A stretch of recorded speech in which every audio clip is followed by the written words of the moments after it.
Hi there, it's Patricia Rose from patriciarosedivines.com. I'm your psychic spiritual witch that's here to give you a little bit more information about the myths of the eclipse. So in my last clip, I talked a little bit about how I had some personal experience with the last solar eclipse that I saw, which was in 2017, and I happened to be in the path of totality, which was in Tennessee. Luckily, I was surrounded by an amazing magical community in the middle of these hollers in the middle of nowhere, Tennessee. So we had a wonderful experience. And this time, like I said, I'm going to be on Lake Erie. So I did talk a little bit about how the eclipse can make you feel. It can, especially as a very spiritual and intuitive person, it can really shake you to your core. I mean, it's beyond saying it's a little neat. It can be really a life-changing experience.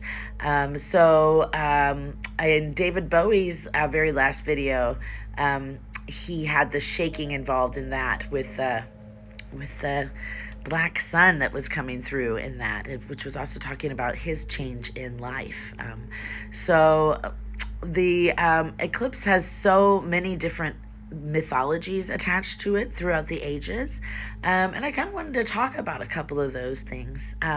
So the first main myth that is kind of spans throughout all of different places in the world and different cultures throughout time, is about the sun being devoured. So the sun being devoured by the moon is a common theme that we'll find in many different cultures. So in Vietnam, it's about a giant frog that's swallowing the sun, where the Lord of Han convinces the frog to then spit it out. So in Javanese mythology, it's the god of darkness, who is Batara Kala, who swallows the sun. And then the Javanese villagers try to make Batara Kala release the sun by offering sacrifices and beating drums.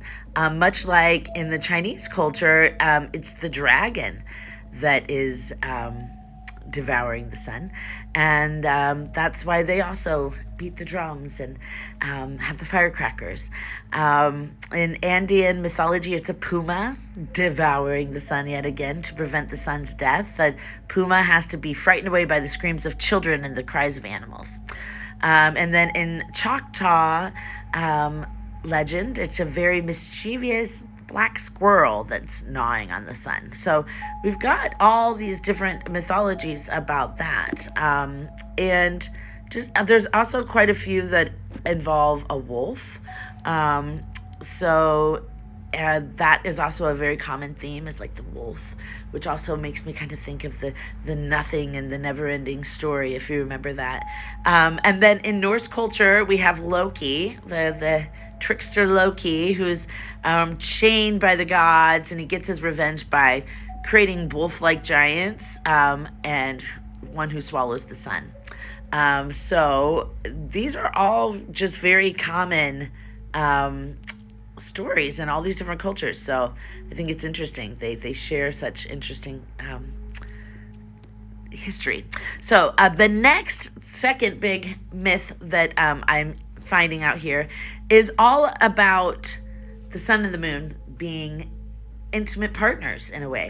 So in most of these mythologies, I'm finding it very interesting because the female is the sun in these myths, and the moon is the male. So it's like the man and the moon, where I'm so used to in tarot, the sun being such a masculine yang energy, shining so bright, and the female being soft and elusive, being the feminine and the moon.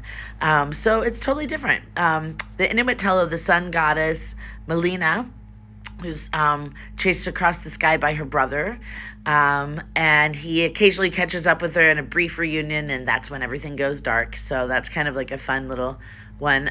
But they also have, in German mythology, it's the hot female sun and the cool male moon. They're married, and the sun rules the day, and the sleepy moon rules the night. And seeking companionship, the moon is drawn to his bride, and they come together, and they create the solar eclipse. So there's so many of these myths where it's the moon and the sun trying to catch this beautiful intimate moment together, just have this sweet little kiss and this sweet little embrace that they don't get to have very often because they're off doing their things in different realms. So I like that. Also, when the moon is hanging out in the horizon, right above the sun too, you'll like almost catching each other. So yeah, they're all coming together to create the solar eclipse. So there you've got it. We've got the devouring and we have the intimate kiss. That are two of the myths that I wanted to share with you about the eclipse. So come back and find out my next video, which is going to be what tarot cards we're going to be paying attention to in the eclipse.